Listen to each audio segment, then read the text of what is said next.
Me llamo Omar, y durante muchos años de mi vida, viví como imán. Alguien que, para la comunidad que me rodeaba, era una figura de autoridad espiritual.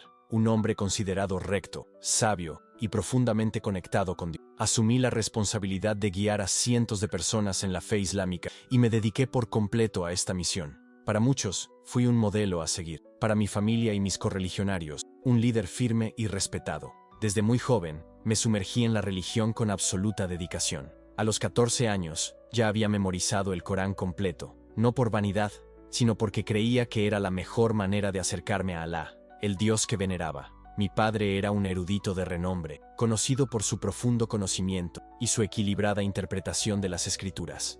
Crecí rodeado de esta atmósfera sagrada, y mi mezquita era casi como un segundo. Los sermones de los viernes eran mi oportunidad de compartir la palabra de Dios e inspirar esperanza y fe en la gente. Y cada vez que llegaba Ramadán, sentía una cercanía aún mayor a Alá. Era un tiempo sagrado de ayuno, reflexión y oración. Y para mí, era como si el velo entre el cielo y la tierra se hiciera más fino. Me entregué con total pasión, sintiendo que cada año, durante ese mes, me acercaba más a lo divino. Mucha gente acudía a mí en busca de consejo, bendiciones, oraciones, como si yo fuera un canal directo entre ellos y Dios.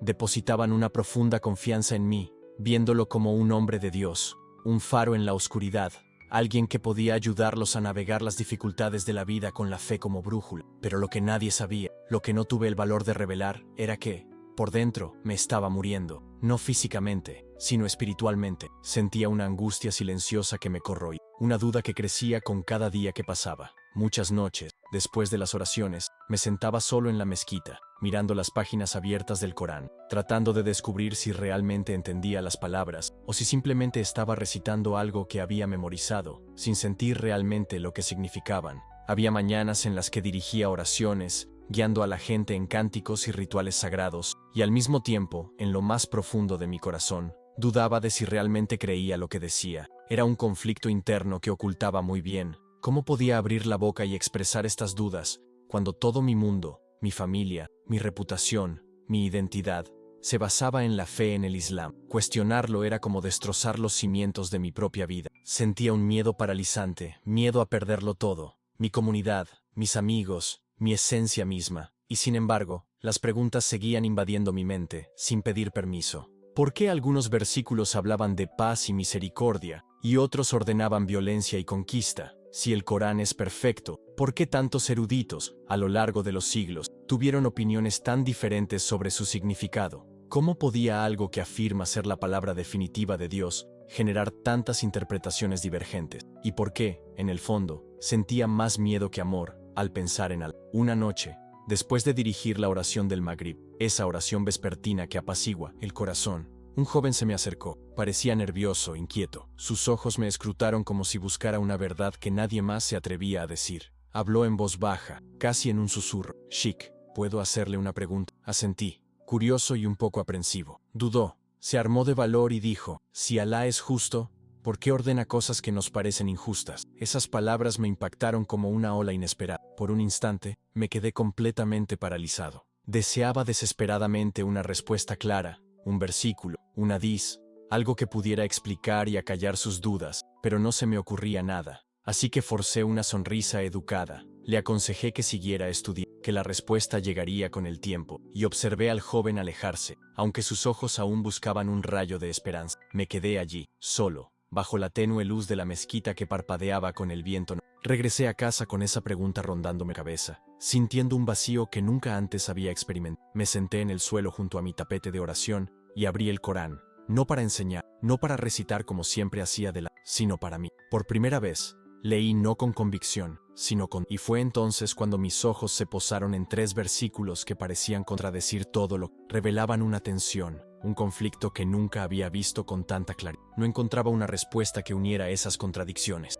Esa noche, las palabras del joven resonaron en mi mente, como un trueno que hende un cielo en calma. Si Alá es justo, ¿por qué ordena cosas que parecen injustas? Repetía esa pregunta una y otra, sin poder dormir. No era la primera vez que oía dudas, pero solían provenir de personas ajenas a nuestra fe, que no sabían, que no habían crecido en la tradición de la mezquita. Esta duda, sin embargo, surgió de uno de mis propios alumnos, alguien que creció en la mezquita, que memorizaba suras desde la infancia, que rezaba 5 veces al día, que creía como yo, en la perfección del Corán, y tuvo el valor de preguntar en voz alta lo que yo solo me atrevía a susurrar en la oscuridad de la noche. Fue en ese momento, lleno de una mezcla de miedo, confusión y una sed desesperada de verdad, que hice algo que no había hecho en años. Abrí el Corán, no para enseñar, sino para cuestionar. Empecé a leer despacio, con una atención distinta a la de antes, no para defender lo que siempre había creído ni para predicar a los demás, sino simplemente para comprender de verdad. Era como si leyera ese libro sagrado a través de los ojos de alguien que nunca lo había visto,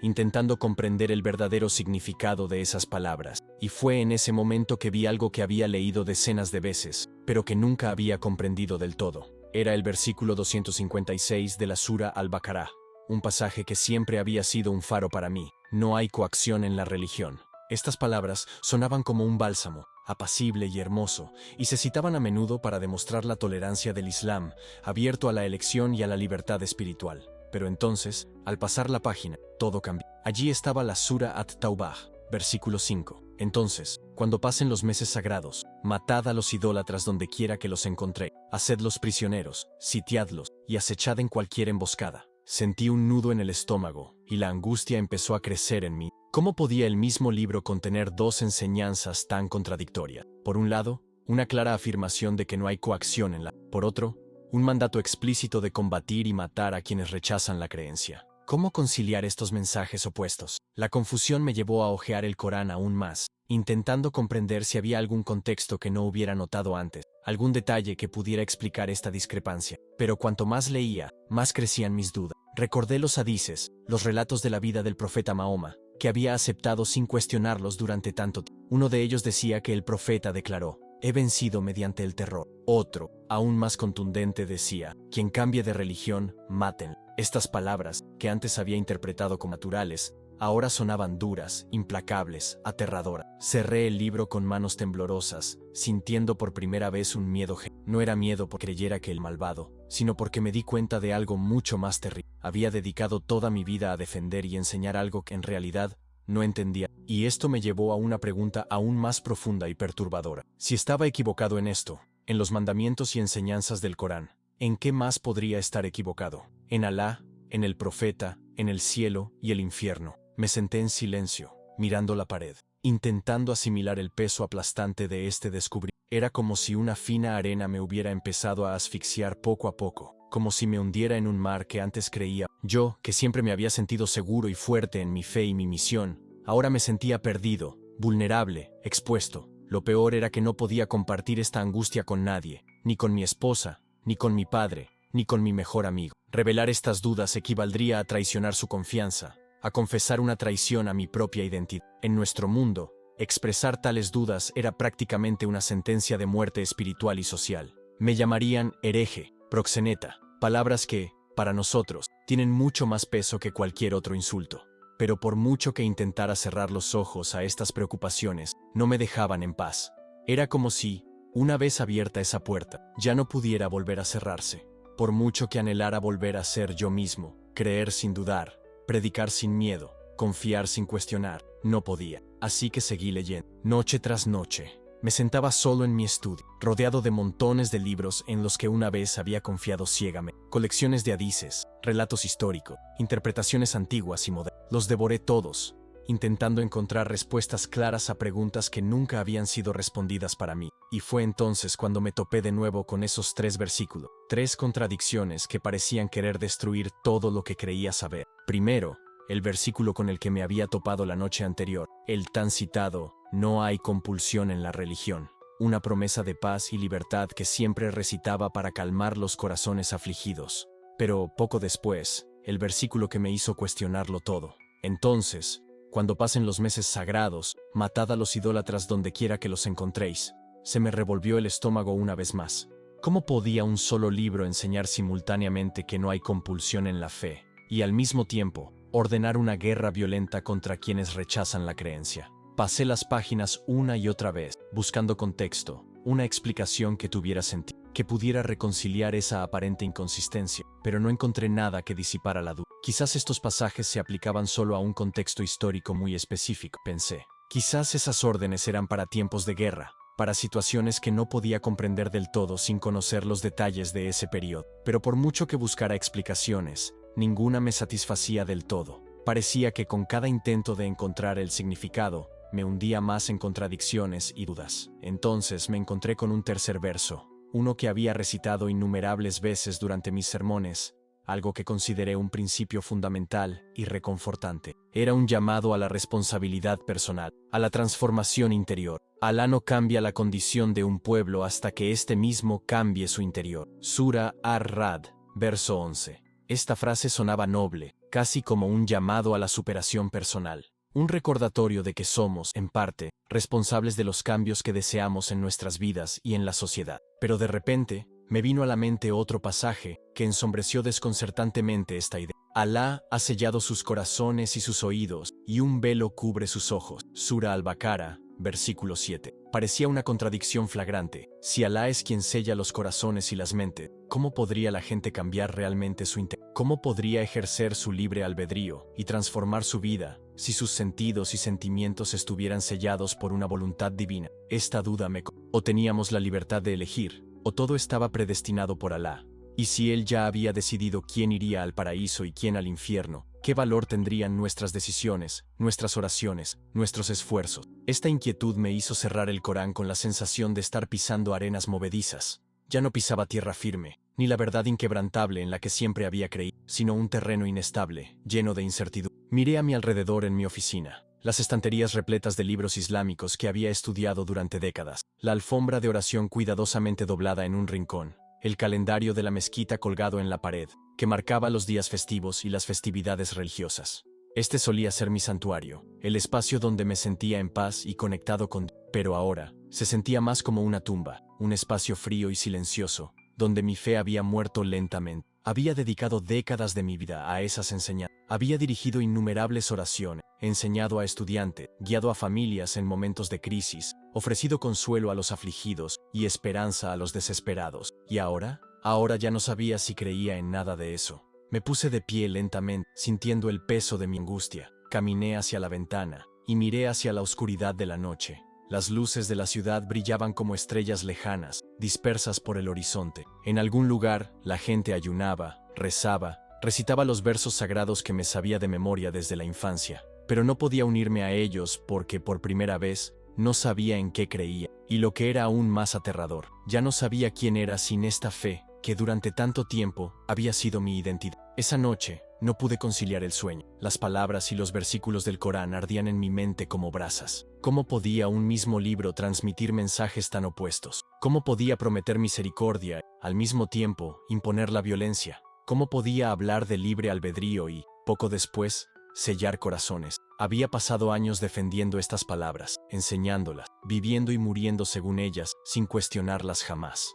Pero ahora, más que nunca, necesitaba respuestas reales, no respuestas vacías diseñadas para calmar a los fieles o mantener el orden en las mezquitas. No esas respuestas simplistas que silenciaban las preguntas llamándolas shirk, asociar copartícipes a Dios, o kufr, incredulidad. Quería la verdad, cruda, honesta, innegable. Fue entonces cuando hice algo que no había hecho en años. Encendí mi portátil, borré mi historial de navegación, como quien borra sus huellas para emprender un viaje secreto, y escribí una frase que lo cambiaría. Explicación de las contradicciones coránicas. La pantalla se llenó de resultados. Algunos sitios y artículos parecían hostiles, diseñados para desacreditar y atacar el Islam. Otros parecían desesperados, escritos por personas que alguna vez creyeron como yo, pero que habían perdido la fe y buscaban respuestas que no encontraban. Hice clic en un enlace, luego en otro, devorando textos de académicos, historiadores, exmusulmanes, personas que, como yo, habían estado profundamente involucradas en la religión, pero que ahora se planteaban las mismas preguntas que yo. ¿Cómo reconciliamos las contradicciones? ¿Cómo entendemos estos órdenes contradictorios? ¿Cómo encontramos paz ante estas dudas?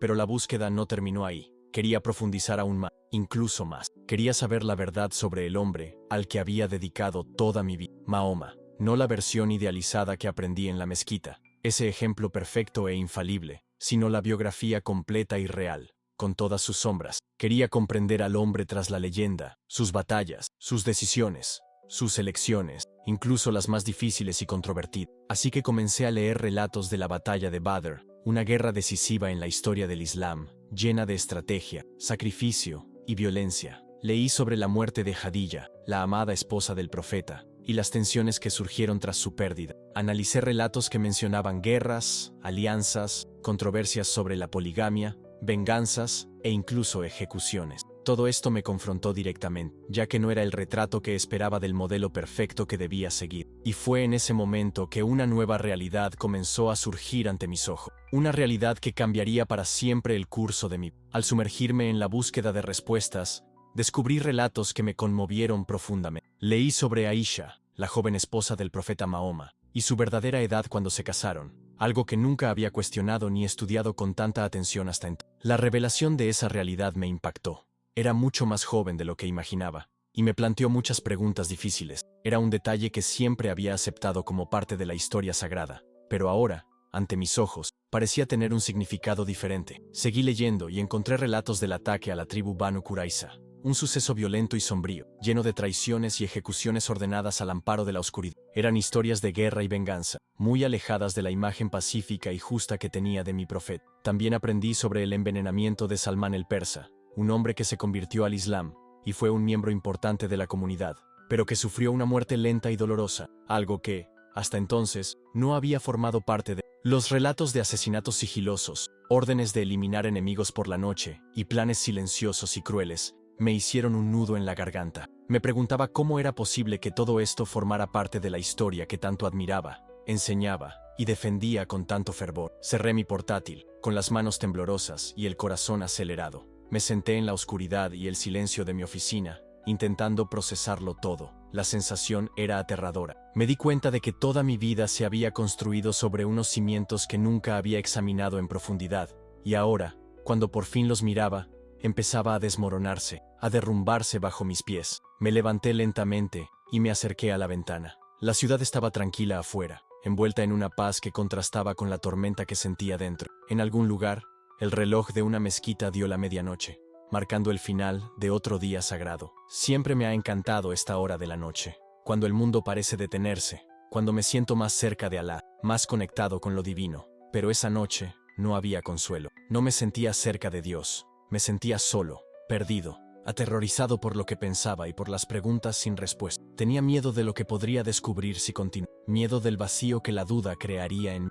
miedo de lo que significaría si todo en lo que creía, todo lo que le daba sentido a mi vida, no fuera cierto. Así que hice algo que nunca imaginé. Abrí la aplicación de la Biblia en mi teléfono, algo que había descargado semanas antes, oculta tras el icono de un juego, manteniéndolo en secreto incluso para mi propia familia. No sé exactamente por qué lo hice, quizá por curiosidad, quizá por un gesto silencioso de desesperación. Empecé a hojear las páginas, leyendo esas sencillas palabras, sin la caligrafía árabe ni los bordes dorados que rodeaban el Corán, solo palabras comunes, que me llegaban directamente al corazón. Entonces, encontré Juan 14:6. Yo soy el camino, la verdad y la vida. Nadie viene al Padre sino por mí. No contenía la amenaza de órdenes de guerra, no contenía promesas de recompensa para quienes mataran en nombre de... Era una invitación tierna y compasiva. Venid a mí todos los que estáis trabajados y cargados, y yo os haré descansar. Las lágrimas empezaron a correr por mi rostro. Estaba cansada, agotada por el peso del miedo, la culpa y las preguntas que no podía responder.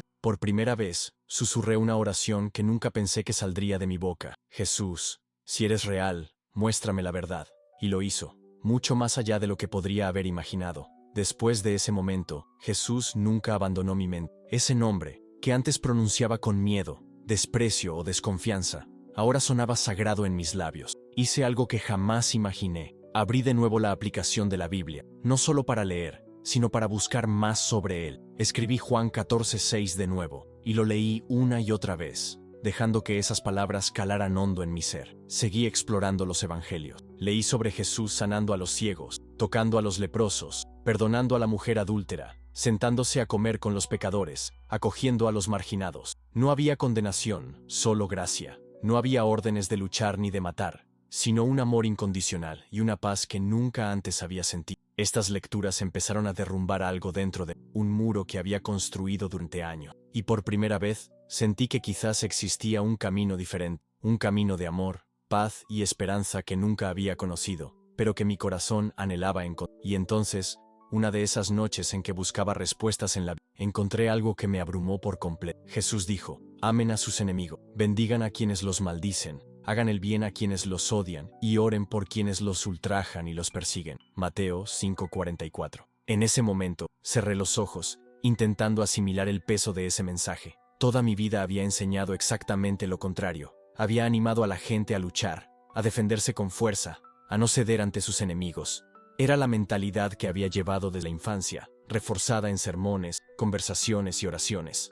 Pero allí estaba él, ese hombre, ese profeta, ese Mesías, quien me mostró un camino completamente diferente, un camino de amor radical, de perdón incondicional, de misericordia incluso para quienes nos desean mal. Me impactó, me confundió, pero también me conmovió profundamente, más que cualquier enseñanza que hubiera escuchado. Fue como si esas palabras me traspasaran el corazón y destrozaran viejas creencias. Impulsado por esta nueva inquietud, comencé a buscar más a fondo. Descubrí una pequeña iglesia en línea, un espacio discreto y seguro, donde la gente se reunía mediante videollamadas cifradas. La mayoría eran exmusulmanes, hombres y mujeres que, como yo, ansiaban la verdad, la paz y las respuestas. En las primeras reuniones, observaba en silencio, con miedo. Tenía miedo de ser descubierto, miedo del castigo de Alá, miedo de lo que pensarían si supieran que estaba allí, escuchando a quienes antes consideraba enemigos espirituales. Pero no pasó nada. En cambio, me invadió una calma. Era una paz verdadera, distinta de la paz que había conocido en la mezquita, la paz que repetimos en las oraciones memorizadas, la paz que intentamos alcanzar mediante el ayuno y los rituales. Era una paz que provenía de ser verdaderamente visto, verdaderamente conocido, verdaderamente amado, incluso cuando estaba roto, incluso con miedo, incluso aferrándome a fragmentos dolorosos del pasado. Una noche, durante una de estas reuniones, el pastor oró en voz alta, y sus palabras me conmovieron profundamente. Señor Jesús, gracias por cada alma que me observa ahora mismo. Gracias por traerlas a este lugar. Gracias por amarlas cuando se sienten indignas de tu amor. En ese momento, apenas podía respirar porque me di cuenta de algo que lo cambió todo por dentro. Alguien estaba orando por mí, no porque lo mereciera, no porque fuera digna, sino simplemente porque estaba allí, y me destrozó por completo. Lloré profusamente esa noche. El sonido de mis lágrimas se mezclaba con el del agua corriendo en el baño. Sentí que algo dentro de mí se abría, no de dolor, sino de profundo alivio, como si hubiera estado conteniendo la respiración durante años y finalmente pudiera exhalar. Por primera vez, susurré una oración que salió de lo más profundo, no una oración perfecta ni llena de palabras teológicas, sino una simple petición. Jesús, si eres real, ayúdame. Y él respondió de una manera que jamás hubiera. La transformación llegó más rápido de lo que esperaba. Una de esas noches, mientras leía la Biblia en silencio, mi esposa entró en la habitación sin que me diera cuenta. Estaba tan absorto en las palabras de la pantalla que solo oí su voz cuando me preguntó, con una mezcla de sorpresa y preocupación, ¿qué estás leyendo? Me giré lentamente, sobresaltado, intentando cerrar la aplicación, pero era demasiado tarde. Ella lo vio. ¿Estás leyendo la Biblia? Su voz temblaba, no de ira, sino de profunda confusión. No supe qué decir. Se acercó con los brazos cruzados, la mirada llena de duda y preocupación. ¿Es por eso que has estado tan distante? ¿Por qué ya casi no rezas? ¿Por qué pareces tan diferente? La miré. A esta mujer que no solo era mi esposa, sino mi amiga de la infancia, la madre de mis hijos. Una mujer criada para creer lo que yo siempre había, y ahora yo era precisamente lo que más temía. Una extraña, alguien a quien apenas reconocía, una traidora a nuestras creencias más profundas. Esa noche, no intercambiamos más palabras. El silencio entre nosotros hablaba más fuerte que cualquier discusión. Sabía que esta era solo la primera de muchas batallas que no solo dentro de mí, sino también en mi hogar, en mi comunidad. Simplemente salió de la habitación, sin mirar atrás, y supe en ese instante lo que me esperaba. Por la mañana empezaron las llamadas. Mi padre, mi hermano, los ancianos de la mezquita, todos queriendo saber, preguntando con voces cargadas de desaprobación e incredulidad. ¿Es cierto? ¿Te has desviado del Islam? ¿Lees libros cristianos? No lo negué, porque no podía. La verdad era demasiado cruda en mi interior como para ocultarla, y ahí fue cuando todo se vino abajo. A los pocos días, me citaron a la mezquita para una reunión pública, ya no como profesor, ya no como líder comunitario, sino como criminal, un traidor. Cientos de personas se reunieron, algunas curiosas, otras furiosas, todas mirándome como si fuera un extraño entre mi propia gente. Un anciano se puso de pie, con la voz cargada de condena. Este hombre ha abandonado la fe, ha insultado a nuestro profeta, ha leído las mentiras del enemigo. Otro gritó furioso, debe retractarse o atenerse a las consecuencias.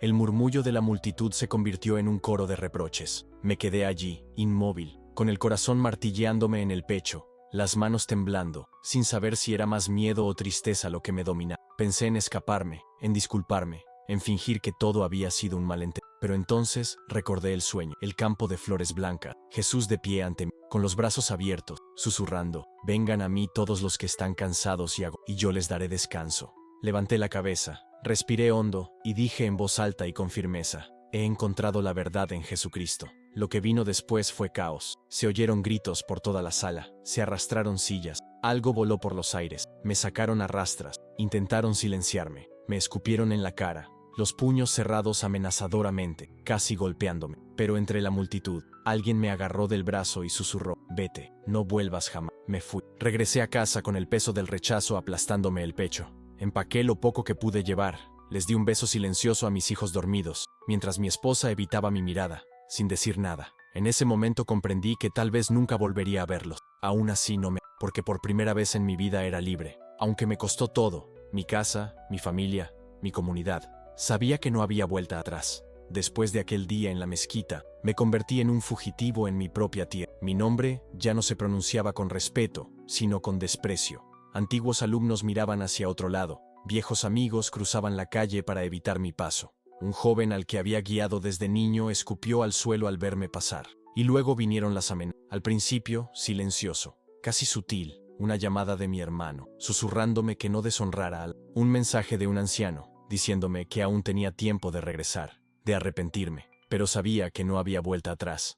Había visto la verdad, y una vez que la ves, ya no puedes cerrar los ojos. Entonces, una noche oscura, vinieron por mí. Estaba sentado solo en mi oficina, con la Biblia abierta, cuando oí voces afuera, voces enojadas, emocionadas y familiares. Miré a través de las cortinas y vi a 5 hombres, algunos conocidos, otros desconocidos. No estaban allí para hablar. Agarré lo poco que pude, mi Biblia, algo de ropa, mi pasaporte, y salí por la puerta trasera justo cuando alguien derribaba la puerta principal. Detrás de mí, el silencio de la noche parecía más pesado que nunca. Corrí por los mismos callejones que tan bien conocía, los que frecuentaba cuando aún era un maestro respetado en mi comunidad, las calles por las que caminaba con la frente en alto, saludando a los vecinos que me recibían con respeto y consideración. Pasé por casas donde una vez fui recibido como un invitado, con sonrisas y palabras cálidas, y también por mezquitas donde solía dirigir las oraciones, donde la voz del imán resonaba y me sentía parte de algo más grande, algo sagrado.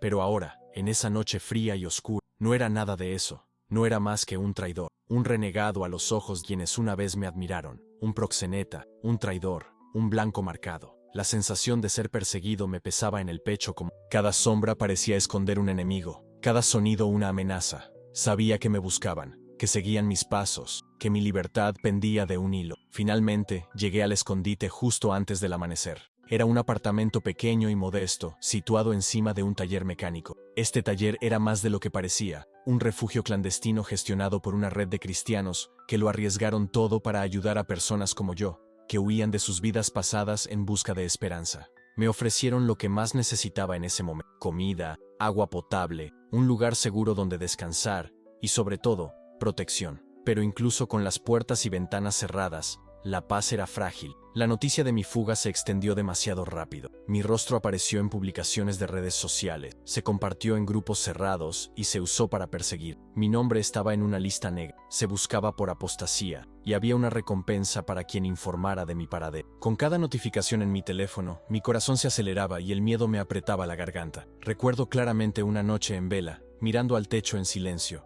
con la mente invadida por pensamientos que me dolían más que cualquier amenaza física. Pensé en mis hijos, pequeños e inocentes, durmiendo en algún lugar, lejos de mí. ¿Aún me querían? ¿Sabrían lo que había elegido? ¿Crecerían escuchando que su padre era un pecador, un traidor, alguien que había abandonado la verdadera fe? Quería gritar, quería implorar a Dios para comprender la razón de tanto sufrimiento. ¿Por qué tenía que perder todo lo que había construido? ¿Por qué mi fe me costaba la vida? Pero entonces, en el silencio de aquella noche oscura, me asaltó el recuerdo del sueño, el campo lleno de flores blancas, el cielo iluminado por una luz dorada, y Jesús, con los brazos abiertos, invitándome. Vengan a mí todos los que están cansados y agobiados, y yo les daré descanso. Susurré esas palabras como una plegaria, una súplica desesperada de paz, y de alguna manera sentí verdadera paz. No porque mi situación hubiera cambiado, no porque el miedo hubiera desaparecido, sino porque sabía, en lo más profundo de mi corazón, que había tomado la decisión correcta, aunque eso significara perderlo todo, mi familia, mis amigos, mi antigua vida. Había encontrado la libertad que siempre había anhelado. Así que viví escondido durante semanas, luego meses, con el corazón acelerado, siempre sabía que llegaría el momento de partir, y llegó en una noche bajo la lluvia torrencial. Me subí a una camioneta junto a otros 2 fugitivos, hombres y mujeres que también habían dejado atrás todo lo conocido por una promesa de esperanza. No hablamos mucho, no hacía falta. Nuestras miradas lo decían todo. El miedo por lo que habíamos dejado atrás, la esperanza por lo que habíamos ganado. Al cruzar la frontera, miré hacia atrás por último. No había hogar al que regresar, ni un rostro amigo que encontrar. Era un hombre sin hogar, sin familia, sin título. Solo yo, mi fe renovada, y Jesús a mi lado. Y para mí, eso era suficiente. A la mañana siguiente, me encontré junto a un lago, lejos de las multitudes, las cámaras y las mezquitas llenas de miradas acusadoras. Solo había un pequeño grupo de personas reunidas, algunas con historias similares a la mía, otras que nacieron en hogares cristianos, pero decidieron acompañar a quienes dejaron atrás la oscuridad, buscando la luz. Me quedé mirando mi reflejo en el agua tranquila, intentando reconocer al hombre. La barba que antes lucía había desaparecido, mi ropa tradicional había sido reemplazada por algo sencillo y común. La mirada de alguien que una vez fue respetado, un líder, un maestro, ahora se asemejaba a la de un refugiado cansado, pero, sin embargo, en el fondo de mí, algo había cambiado. Ya no me sentía un exiliado, un fugitivo, sino un hijo amado. El pastor se acercó, metiéndose en el agua junto a mí con una sonrisa amable. Me miró a los ojos y me preguntó, ¿estás lista? Asentí, con el corazón lleno de emoción. Me puso una mano firme pero tierna en el hombro y dijo, gracias a todo lo que Jesús hizo por ti en la cruz, estás perdonado, eres libre, y hoy, resucitas como una nueva creación. Y entonces, con un simple gesto, me sumergió en el agua. Fue sencillo, sin juicios ni amenazas, solo un amor profundo y transformador. Un momento que jamás olvidé, el momento en que mi antigua vida murió y comenzó una llena de esperanza, fe y verdadera paz. Mientras el agua fría me envolvía, cubriéndome la cabeza, cerré los ojos. Por un instante, el mundo pareció ralentizarse. En ese instante, mi mente se inundó de recuerdos antiguos y profundos, como si reviviera todo mi viaje. Volví a ver al niño que una vez fui, sentado en el suelo de mi casa, a los pies de mi padre, repitiendo suras del Corán que aún no comprendía del todo. Recordé el peso de aquella responsabilidad infantil, de intentar llevar adelante una fe que me parecía tan grande. Volví a sentir la mezcla de orgullo e inseguridad de la primera vez que dirigí la oración en la mezquita, la mirada aprobatoria de la comunidad y la duda silenciosa que llevaba en el corazón, esa semilla de cuestionamiento que no sabía a dónde me llevaría. Mi mente también recordó el día en que le dije con seguridad a un joven, no hay coacción en religión, una frase que enseñé con firmeza, mientras luchaba en secreto por creer esta verdad. La duda me corroía, pero el miedo a cuestionar era mayor. La imagen de este conflicto interno me conmovió profundamente mientras el agua aún me abrazaba. Y entonces, de repente, recordé el sueño que lo cambiaría todo para mí, el vasto y sereno campo cubierto de flores blancas, y Jesús, con los brazos abiertos, una invitación tan sencilla y a la vez tan transformadora. Vengan a mí todos los que están cansados y agobiados, y yo les haré descansar. Esas palabras resonaron en mi alma con una fuerza que nunca antes había sentido. Cuando finalmente levanté la cabeza y emergí del agua, jadeando, ya no era el miedo lo que me atenazaba, sino la vida latiendo con una nueva intensidad. Las lágrimas corrían por mi rostro, pero esta vez no eran lágrimas de vergüenza, tristeza, ni miedo. Eran lágrimas de libertad, una liberación que provenía de saber que, a pesar de todo lo que había perdido, estaba renaciendo. Estaba siendo acogido, aceptado, como nunca antes. La gente a mi alrededor empezó a aplaudir suavemente, algunos también llorando, abrumados por la emoción. Una mujer se acercó y me abrazó fuerte. Sus palabras fueron sencillas, pero me impactaron el corazón como una verdad largamente esperada. Bienvenido a casa. Esa palabra, hogar, me impactó con una fuerza inesperada. Durante tantos años, no supe lo que significaba para mí. No había tenido un lugar como ese, un hogar donde pudiera ser yo mismo, sin miedo, sin juicios. Y ahora, por fin, lo tenía. Más tarde ese día, me senté bajo la apacible sombra de un árbol. Un plato de comida estaba a mi lado, intacto, porque no tenía hambre. Me sentí satisfecho como nunca antes. Me senté allí mirando al cielo, sintiendo la brisa ligera y fresca, y susurré un sincero, gracias, gracias Jesús, por no abandonar, por caminar conmigo en medio del fuego más intenso, cuando parecía que todo se derrumbaría, por mostrarme que había un futuro, incluso cuando solo veía finales trágicos, por amarme incluso cuando todos me rechazaron. Ahora lo sé, soy tuyo, para siempre, y nunca volveré a tener miedo. Han pasado años desde aquel día junto al lago, en aquel bautismo silencioso y significativo. El miedo que me paralizaba se ha desvanecido poco a poco. La vergüenza que sentía se ha disipado como la niebla bajo el sol de la mañana. El dolor,